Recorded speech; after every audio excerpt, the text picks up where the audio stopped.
আওয়াজ ওঠা বাংলাদেশ। হ্যালো জনগণ, আসসালামু আলাইকুম। আওয়াজ ওঠা বাংলাদেশ চ্যানেলের পক্ষ থেকে আমি স্বাধীন আছি আপনাদের সাথে। স্বাগত জানাচ্ছি আমাদের নিয়মিত আয়োজন জনতার আওয়াজ অনুষ্ঠানে। আমরা জানি আজকে বাংলাদেশ জাতীয়তাবাদী দল বিএনপি প্রধান উপদেষ্টার সাথে বৈঠক করেছেন, নির্বাচনী আলোচনা করেছেন।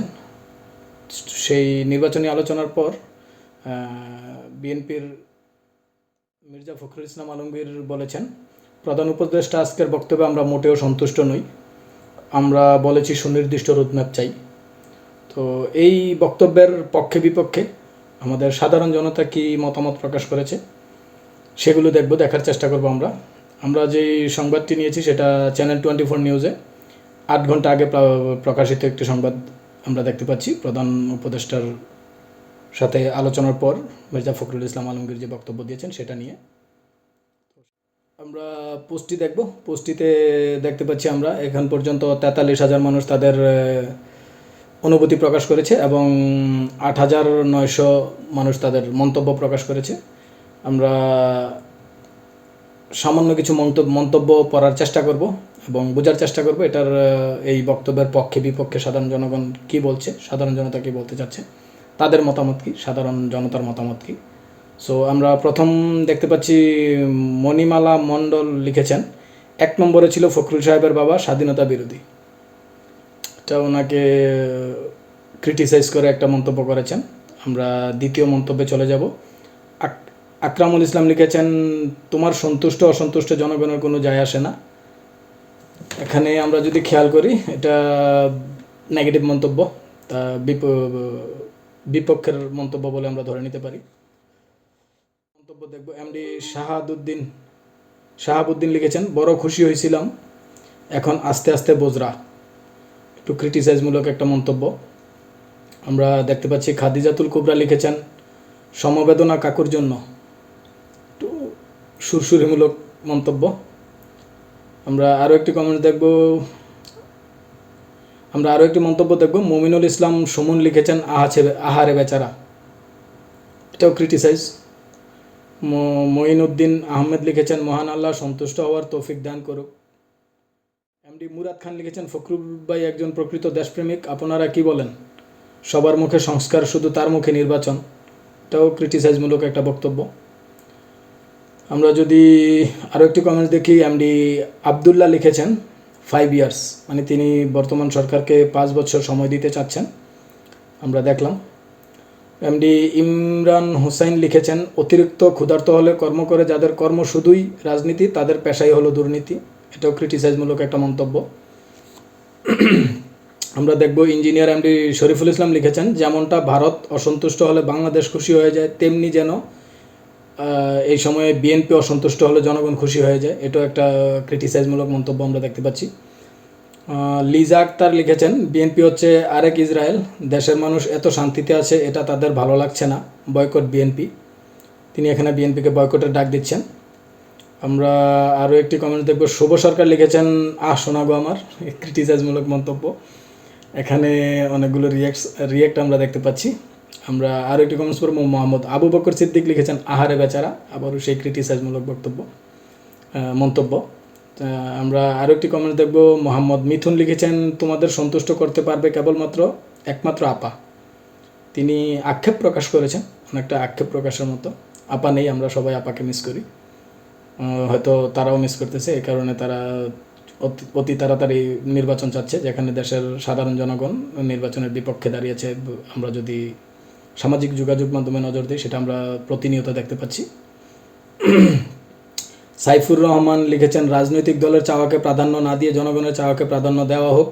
নির্বাচন করার মানে যদি হয় জনগণের নিরাপত্তা ও অধিকার নিশ্চিত করা, তাহলে এই মুহূর্তে নির্বাচনের প্রয়োজন নেই। জনগণ সুখে শান্তিতে আছে। ডক্টর ইউনূস পূর্ণ সংস্কার না হওয়া পর্যন্ত আমাদের সরকার থাকুক। সুন্দর একটা মন্তব্য করেছেন সাইফুর রহমান। তিনি এখানে বলেছেন, মানুষ ভালো আছে, বর্তমানে দেশ ভালো চলছে, মানুষ স্বস্তির নিঃশ্বাস নিতে পারছে। উনি বলছেন, আমরা আরও দীর্ঘ সময় চাই ডক্টর মোহাম্মদ ইউনূস সম্পূর্ণ দেশ সংস্কার কাজ সম্পূর্ণ করে একদম দেশটাকে সুন্দরভাবে সাজিয়ে গুছিয়ে সামাজিক এবং আইনি সকল প্রকার নিরাপত্তা নিশ্চিত করার পর একটা নির্বাচন দিয়ে উনি ক্ষমতা হস্তান্তর করবেন বলেই আমাদের আশা। আমরা আশা রাখি। তো আমরা আরেকটি কমেন্টসের দিকে যাব। এমডি আমিনুল ইসলাম লিখেছেন, এখন আগামী 5 বছর শুধু ঈদের পরে আন্দোলনের ঘোষণা দেবেন। একটু ক্রিটিসাইজমূলক একটা মন্তব্য দেখছি আমরা। মামুন খান লিখেছেন, উনি হচ্ছে একটা মানসিক রোগী, ওনাকে দ্রুত পাবনা মানসিক হসপিটালে ভর্তি করানো হোক।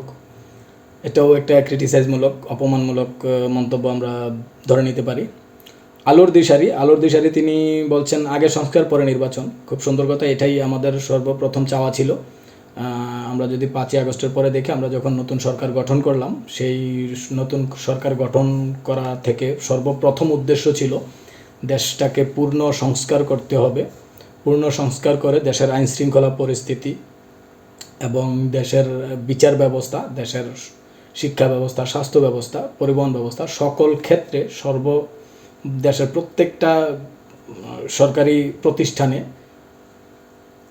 প্রয়োজনীয় সংস্কার, প্রয়োজনীয় পরিবর্তন, প্রয়োজনীয় পদক্ষেপগুলো নেওয়ার পর যখন দেশের প্রত্যেকটা সেক্টরে আমরা যখন দেখব যে হ্যাঁ, এবার দেশের প্রত্যেকটা সেক্টরে একটা শান্তির পরিবেশ সৃষ্টি হয়েছে, একটা নিশ্চিত পরিবেশ সৃষ্টি হয়েছে, একটা ভালো পরিবেশের নিশ্চয়তা পাওয়া গেছে, তখন আমরা নির্বাচনে গেলে আমার এটা ব্যক্তিগত অভিমত ভালো হবে বলে আমরা মনে করি। আমরা আরও একটি কমেন্টসে যাব। শাহ এমডি রুহুল আজাদ লিখেছেন, পেটে এত ক্ষুধা থাকলে হবে কাকু, ধৈর্য ধরেন। অবশ্য 16 বছরের ক্ষুধা বইলা কথা, এটা একটা ক্রিটিসাইজমূলক কথা। তিনি বলতে চাচ্ছেন পেটে এত ক্ষুধা রাখা ভালো না, পেটে এত ক্ষুধা কেন কাকু, একটু ধৈর্য ধরেন। 16 বছরের ক্ষুধা বইলা কথা, মানে 16 বছর ধরে আপনারা ক্ষুধার্ত এমন বলার চেষ্টা করেছেন উনি। আমরা আরও একটি কমেন্ট দেখব। রাসেল আহমেদ লিখেছেন, যতই দিন যাচ্ছে ততই মানুষের অন্তর থেকে উঠে যাচ্ছেন আপনারা। এটা খুব ভালো একটা মন্তব্য। আমরা যদি খেয়াল করি, আমরা যদি বিগত 4-5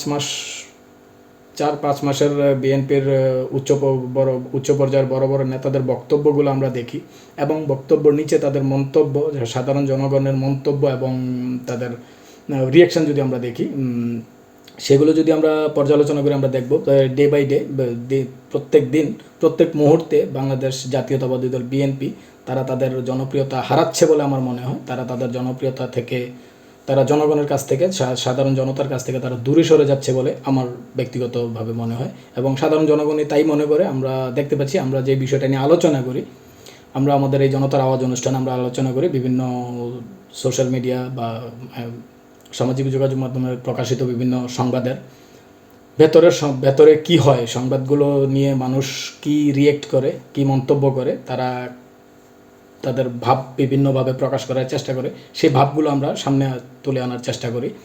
তো আমরা আরও একটি নিউজ দেখব, আরও একটি মন্তব্য দেখব। মেহেদি হাসান বাইজিদ লিখেছেন, বেশি করলে বয়কট করে দেব। তিনি বয়কটের হুমকি দিচ্ছেন। ভালো, তিনিও দেশের একজন সাধারণ জনগণ। আমরা আর আলমগীর হোসেন লিখেছেন, যাদের জীবিকা শুধু রাজনীতি, তাদের মূল পেশা দুর্নীতি, তারাই দ্রুত নির্বাচন চায়। এটাও একটা ক্রিটিসাইজমূলক মন্তব্য আমরা দেখতে পাচ্ছি। মোহাম্মদ জহিরুল ইসলাম লিখেছেন, আপনি সন্তুষ্ট হলেও বা কি, না হইলেও বা কি, 5 বছরের নিচে কোনো নির্বাচন নাই। 5 বছর তিনি ডক্টর মোহাম্মদ ইউনূসকে সময় দেওয়ার কথা বলছেন। আমরা আবদুল্লাহ গাজী লিখেছেন, ভোট হয় যোগ্য ব্যক্তি নির্বাচিত করার জন্য, আমরা যোগ্য ব্যক্তি পেয়ে গেছি, আগামী 5 বছর ভোট দিতে চাই না, প্রফেসর ইউনূসের হাতেই থাকুক দেশ। তিনি এই মন্তব্যটা আমরা যদি দেখি, এই মন্তব্যটা বর্তমান সময়ের মেজরিটি সংবাদের নিচে মন্তব্যের ঘরে আমরা এই মন্তব্যটা দেখতে পাই। এই মন্তব্যটা আমরা বিভিন্ন পোস্টে, বিশেষ করে নির্বাচন চাই, সংস্কার চাই না, আমরা অতি দ্রুত নির্বাচন চাই, অতি দ্রুত ডক্টর ইউনূসের হাত থেকে ক্ষমতা পরিবর্তন করতে চাই, সেই রকম যে সকল সংবাদগুলো প্রকাশ হচ্ছে, মেজরিটি সংবাদের নিচে, আপনার মেজরিটি নয়, আমার মনে হয় 100% প্রত্যেকটা সংবাদের নিচে এই মন্তব্যটা আমরা কমন পাই। কোন মন্তব্যটা? ভোট হয় যোগ্য ব্যক্তি নির্বাচনের জন্য, আমরা যোগ্য ব্যক্তি পেয়ে গেছি, আগামী 5 বছর আমরা ভোট দিতে চাই না। এই মন্তব্যটা আমরা মেজরিটিকে মেবি 100% পোস্টের মধ্যে আমরা এই মন্তব্যটা পেয়ে থাকি। আমরা আরও একটি মন্তব্য দেখব। মরিয়াম সুলতানা, তিনি লিখেছেন, বিএনপি 16 বছর জনগণের জন্য আন্দোলন করেনি, তাদের লড়াই ছিল ক্ষমতার জন্য। ক্ষমতার সিঁড়ি হিসেবে তারা ভোটের কথা বলেছে। এজন্য মানুষ তাদের নেতৃত্বে মাঠে নামেনি। বিএনপি নির্বাচন এবং ভোটের দাবি হচ্ছে কেবল ক্ষমতায় যাওয়ার সিঁড়ি হিসেবে, জনগণের অধিকার হিসেবে নয়। বিএনপির এই ধোঁকা জনগণ এখন ধরে ফেলেছে। বিচার, সংস্কার, স্থানীয় সরকার, গণপরিষদ এবং নতুন সংবিধান ছাড়া জনগণ ভোট চায় না। অথচ বিএনপি ভোটের জন্য পাগল হয়ে গেছে, কারণ আপাতত ভোট জনগণের দরকার না থাকলেও বিএনপির ভীষণ দরকার। উনি খুব ভালো একটা মন্তব্য করেছেন। আমরা যদি খেয়াল করি, আমরা যদি দেখি 2009 ইলেকশন যেই নির্বাচনটা হয়েছিল, সেটা যদিও সেটা তো প্রশ্ন আছে, আমরা যদি দেখি সেটাও প্রশ্নবিদ্ধ, তবে তারপরেও ওই নির্বাচনটা অংশগ্রহণমূলক হয়েছিল। পরবর্তীতে 14, 18 এবং 24 আমরা 3টা নির্বাচন যদি দেখি, 3টা নির্বাচনের পূর্বে বিএনপি যথেষ্ট চেষ্টা করেছে, তাদের সর্বোচ্চটা দিয়ে চেষ্টা করেছে। তারা আন্দোলন, মাঠ পর্যায়ে আন্দোলন, রাস্তাঘাটে নেমে তারা আন্দোলনকে বেগবান করার চেষ্টা করেছে, বড় আকারে করার চেষ্টা করেছে এবং সাধারণ জনগণকে মাঠে নামানোর, রাস্তায় নামানোর চেষ্টা করেছে। কিন্তু সেটাতে আমরা যদি বিবেচনা করে দেখি, সেটাতে তারা ব্যর্থ হয়েছে, তারা পারেনি, তারা ব্যর্থতার পরিচয় দিয়েছে। তারা জনগণকে তাদের সাথে, তাদের কাতারে নিয়ে আসার সক্ষমতা তারা অর্জন করতে পারেনি। কিন্তু এখন তারা যেটা বলছে, সেটা আমাদের এই মন্তব্য অনুসারে সেটা নিতান্তই তাদের ক্ষমতায় যাওয়ার জন্য। তবে ক্ষমতা, গণতান্ত্রিক দেশ হিসাবে আমরা যদি দেখি, একটা নির্বাচন অবশ্যই দরকার, নির্বাচন অবশ্যই প্রয়োজন। তবে সেই নির্বাচনটা হতে হবে সুষ্ঠু, সুন্দর এবং সুশৃঙ্খল পরিবেশে। আর সেই নির্বাচনের নেতা নির্বাচিত হতে হবে সেই নেতা যে দেশের জন্য কাজ করবে, দশের জন্য কাজ করবে, জনতার জন্য কাজ করবে, দেশের উন্নয়ন, অগ্রগতি, স্বাধীনতা, সার্বভৌমত্ব এসব নিয়ে চিন্তা করবে। ওই রকম একটা নেতা যেন নির্বাচিত হয়। ওইটাই একটা গণতান্ত্রিক দেশের আকাঙ্ক্ষা। গণতান্ত্রিক দেশের যদি আমরা দেখি, গণতান্ত্রিক দেশের মানেই হচ্ছে একটা নির্বাচন হবে, একটা সরকার গঠন হবে, নির্বাচিত সরকার, পরবর্তীতে 5 বছর বা 4 বছর বা 5 বছর পরে আবার একটা নির্বাচন হবে, আবার জনগণ তার ভোট দিয়ে নেতা নির্বাচন করবে। এটাই গণতন্ত্রের নিয়ম। তো এখানে আমরা যদি দেখি,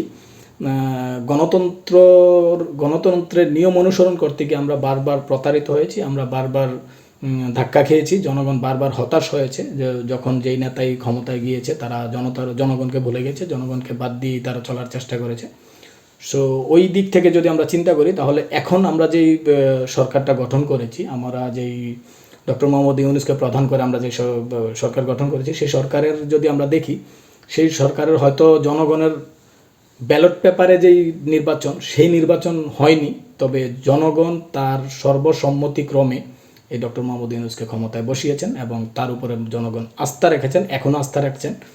তারা ভাবছেন যে হ্যাঁ, বাংলাদেশের যেই প্রেক্ষাপট, যেই নির্বাচনে যে সিস্টেম, সেই সিস্টেমে পরিবর্তন এনে সংস্কার করে প্রত্যেকটা সরকারি প্রতিষ্ঠানে একটু পরিবর্তন আনবে, যাতে করে জনগণ শান্তি পায়, যাতে করে জনগণ তার কথা বলতে পারে, যাতে করে জনগণ তার পূর্ণ অধিকারটুকু পায়। সেই বিষয় নিয়ে তারা কাজ করছে বলে আমরা মনে করি, এখনও জনগণ মনে করছেন। আমরা আরও একটি কমেন্টসে যাব। মোহাম্মদ শাহিদ লিখেছেন, আগেই ভালো ছিলাম। এটা ক্রিটিসাইজমূলক একটা মন্তব্য আমরা দেখতে পাচ্ছি। আয়েশা রৌনক লিখেছেন, রয়ের এজেন্ট ফখরুল। এখানে ফখরুল সাহেবের উপর একটা এলিগেশন লাগিয়েছেন তিনি রয়ের এজেন্ট। মোহাম্মদ শাহিদ লিখেছেন, ইনশাল্লাহ ঈদের পরে আন্দোলন। এটা ক্রিটিসাইজমূলক মন্তব্য। আমরা প্রায় দেখি বিএনপি গত 15-16 বছরে অনেক ভাষণেই তারা বলেছে ঈদের পরে আন্দোলন, ঈদের পরে আন্দোলন। এই জিনিসটা নিয়ে এখন সাধারণ জনগণ তাদেরকে ক্রিটিসাইজ করে, এই মন্তব্যটাই উনি মন্তব্যের ঘরে লিখেছেন। তো ফয়েজ আহমেদ লিখেছেন, জনগণ পক্ষ থেকে অসংখ্য ধন্যবাদ জানাই প্রধান উপদেষ্টাকে জনগণের মতামতের প্রাধান্য দেওয়ার জন্য। তিনিও খুব ভালো একটা মন্তব্য করেছেন, আমরা দেখতে পাচ্ছি। আতিক হাসান খান লিখেছেন, হটাও বিএনপি, বাঁচাও দেশ, জনগণের নির্দেশ। উনি বিএনপিকে সরিয়ে দেওয়ার কথা বলছেন, বিএনপির বিরুদ্ধাচরণ করছেন। উনি বলছেন যে বিএনপি বর্তমানে জনগণের কথা বলছে না, জনগণের সাথে নেই। তো আমরা দেখতে পাচ্ছি এখানে অনেক মন্তব্য আছে, আমরা যদি পড়তে যাই ভিডিও অনেক বড় হয়ে যাবে। পরিশেষে আমরা এটাই বলবো, বিএনপি বর্তমান বাংলাদেশের প্রেক্ষাপটে, রাজনৈতিক প্রেক্ষাপটে যদি আমরা চিন্তা করি, বিএনপি সবচাইতে বড় দল, সবচাইতে শক্তিশালী দল এবং ক্ষমতায় যাওয়ার সর্বোপরি সক্ষমতা রাখে। তো এমন একটা অবস্থানে থেকে আমি যদি আমার এই মতামতের ভিত্তিতে 8,900 যেই মন্তব্য, আমি মেজরিটি পড়েছি, তবে সবগুলো ভিডিওতে তুলে ধরা সম্ভব হয়নি সময়ের স্বল্পতার কারণে। তো আমরা যদি দেখি মন্তব্যগুলো, যদি আমরা অ্যানালাইজ করি, আমরা যদি দেখি যে আসলে মন্তব্যগুলোর সারাংশ কী আসে, সারমর্ম কী আসে, তো সারমর্ম এটাই আসে, বাংলাদেশ জাতীয়তাবাদী দল বিএনপি একটা বড় দল, একটা পুরনো দল, এবং বাংলাদেশে যদি এখন হয়তো আওয়ামী লীগ নেই, তবে বাংলাদেশে দুইটা দলই সর্বসময় ক্ষমতার পালাবদল হয়েছে, কখনো আওয়ামী লীগ, কখনো বিএনপি, কখনো আওয়ামী লীগ, কখনো বিএনপি। তো আমরা যদি দেখি এই দুইটা দলই ক্ষমতায় যাওয়ার যোগ্যতা ছিল, তবে আওয়ামী লীগ বর্তমান পরিস্থিতি তো আমরা সবাই জানি। বিএনপিকে যদি আমরা ধরি, বিএনপি এখন সবার শীর্ষে আছে বলে আমরা দেখছি। এটা ক্রিস্টাল ক্লিয়ার যে হ্যাঁ, বিএনপি ক্ষমতায় যাওয়ার সক্ষমতা রাখে। তবে বিএনপির বর্তমান সময়ের তাদের যে কার্যকলাপ, তাদের যে কথাবার্তা, তাদের যে বক্তব্য, প্রত্যেকটা বক্তব্য আমরা দেখতে পাচ্ছি মন্তব্যের ঘরে, রিয়াকশনের ঘরে এটা ব্যাকফায়ার করে যাচ্ছে, এটা জনগণের বিরুদ্ধে চলে যাচ্ছে, জনগণ বিএনপির থেকে দূরে সরে যাচ্ছে, এবং বিএনপি জনগণ থেকে দূরে সরে যাচ্ছে। তো আমরা আশা করব বিএনপির নীতি নির্ধারণী পর্যায়ে যারা আছেন, তারা অবশ্যই সোশ্যাল মিডিয়া, যেটা সামাজিক যোগাযোগ মাধ্যম, স্পেশালি ফেসবুক, ইউটিউব, এসব জায়গায় আপনারা নজর দেবেন, এসব জায়গায় আপনারা দেখবেন মানুষ আপনাদের বক্তব্যগুলো কেমনভাবে নিচ্ছে, আসলে মানুষের চাওয়াটা কি, মানুষ কি চাচ্ছে সেটা বোঝার চেষ্টা করবেন, মানুষ সাধারণ জনগণের ভাব বোঝার চেষ্টা করবেন বলে আমরা আশা রাখি। কারণ আপনারা বাংলাদেশের ভবিষ্যৎ, আপনারা বাংলাদেশের ভবিষ্যতে হয়তো ক্ষমতায় যাওয়ার সবচাইতে বড় দল হিসাবে আপনারাই অধিকার রাখেন ক্ষমতায় যাওয়ার এখনও পর্যন্ত। তবে আপনাদের যে সকল বক্তব্য, প্রত্যেকটা বক্তব্যে জনগণের কাছ থেকে ব্যাকফায়ার আসছে বলে আমার মনে হয়, ব্যক্তিগতভাবে মনে হয়। সো সবার কাছে অনুরোধ থাকবে, আপনারা যারা নীতি নির্ধারণী পর্যায়ে আছেন বা জেলা উপজেলা পর্যায়ে যারা বড় বড় নেতা বা কর্মী আছেন, আপনারা এই জিনিসগুলো আপনারা বিবেচনায় নেবেন, এই মন্তব্যগুলো বিবেচনায় নেবেন। কারণ বর্তমান সময়ে আমরা যদি দেখি ডিজিটাল যোগাযোগ মাধ্যমে, আমরা সামাজিক যোগাযোগ মাধ্যমে যদি আমরা দেখি, মানুষ তার মতামত ব্যক্ত করছে, সাধারণ জনগণ তার মতামত ব্যক্ত করছে, সাধারণ মানুষ তার মতামত ব্যক্ত করছে। সো এই মতামত থেকে কিন্তু তার মানসিকতাটা আমরা বুঝতে পারি যে সে কী চাচ্ছে, তার চাওয়াটা কি, সেটা আমরা বোঝার চেষ্টা করব। এই পরিশেষে এটাই বলবো, যদি আমার এই আলোচনা ভালো লাগে তাহলে একটা লাইক দিবেন, একটা শেয়ার দিয়ে দিবেন, আর চ্যানেলটা সাবস্ক্রাইব করে দেবেন। ধন্যবাদ সবাইকে। আসসালামু আলাইকুম।